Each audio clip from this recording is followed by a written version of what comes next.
Hello दोस्तों, स्वागत है आपका स्टडी विद डीवाई ऑफिशियल में। तो दोस्तों आज की इस वीडियो में हम देखेंगे किस तरीके से हम जीएसटी में अपना मोबाइल नंबर और ईमेल आईडी अपडेट कर सकते हैं। तो चलिए स्टार्ट करते हैं बिना देरी करे। तो सबसे पहले हम यहाँ पे अपना जीएसटी में लॉगिन कर लेंगे।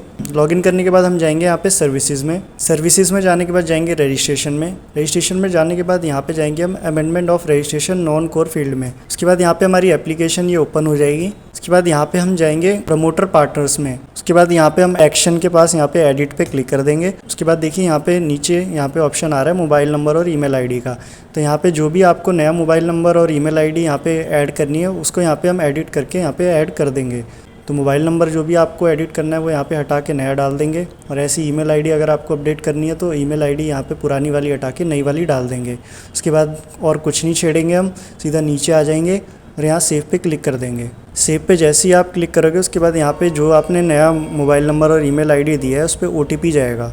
तो दोनों पे अलग अलग ओटीपी जाएंगे, तो दोनों का ओटीपी यहाँ पे हम डाल देंगे। तो मोबाइल पे जो ओटीपी आया होगा वो यहाँ पे हम डाल देंगे मोबाइल ओटीपी में, और जो ईमेल पे ओटीपी गया होगा वो यहाँ पे डाल देंगे ईमेल ओटीपी में। उसके बाद प्रोसीड पे क्लिक कर देंगे। उसके बाद नीचे आके यहाँ कंटिन्यू पे क्लिक कर देंगे। उसके बाद यहाँ पे हम ऑथराइज रिप्रेजेंटेटिव में कुछ नहीं करेंगे, सेव एंड कंटिन्यू कर देंगे। उसके बाद यहाँ पे हम प्रिंसिपल प्लेस ऑफ बिजनेस में भी नीचे आके कंटिन्यू कर देंगे। उसके बाद यहाँ पे हम कंटिन्यू करते हुए चले जाएंगे। उसके बाद यहाँ पे अपना GST and goods and services में भी कुछ नहीं छेड़ेंगे, क्योंकि सिर्फ हमें ईमेल आईडी और मोबाइल नंबर अपडेट करना था। इसलिए हम यहाँ पे सिंपली नीचे सेव एंड कंटिन्यू करते हुए चले आएंगे लास्ट में यहाँ पे वेरिफिकेशन तक। उसके बाद देखिए यहाँ हम वेरिफिकेशन पे आ गए।